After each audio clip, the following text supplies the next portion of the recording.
Priority, పిల్లలకి priority తల్లిదండ్రుల నుంచి చాలా బాగా పెరిగింది. ఈ ప్రయారిటీని ఉపయోగించుకుని పిల్లలు వాళ్ళ యొక్క చిన్ని లక్ష్యాలని సాధించుకోవడానికి మొట్టమొదట ప్రయత్నాలు ప్రారంభిస్తారు. ఈ చిన్ని లక్ష్యాలు జరిగేటప్పటికి, అవి పూర్తయ్యేటప్పటికి తర్వాత ఏం చేస్తారంటే పెద్ద లక్ష్యాల వైపు వెళ్తారు.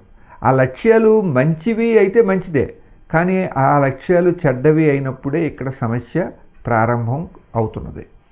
ఉదాహరణకి ఒక చాక్లెట్ అడిగాడు పిల్లాడు, అది అవసరం లేదు ఆ సమయంలో, అయినప్పటికీ మనం ఇచ్చాం. ఒక ఐస్ క్రీమ్ అడిగాడు, అవసరం లేదు, పైపెచ్చు అది అనారోగ్యం కూడా ఆ సమయంలో, అయినప్పటికీ ఇచ్చాం. ఎందుకంటే పిల్లాడి యొక్క డిమాండ్ను తీర్చడం అనేది తల్లిదండ్రులు పిల్లల పట్ల చూపిస్తున్న ప్రేమకు నిదర్శనంగా భావిస్తూ వచ్చాం. ఈ కారణంగా మనం ఏం చేసామంటే పిల్లల అవసరాలు తీర్చడమే పెద్ద గొప్ప విషయం కింద భావిస్తూ తల్లిదండ్రులు ఇవ్వటం మొదలుపెట్టారు.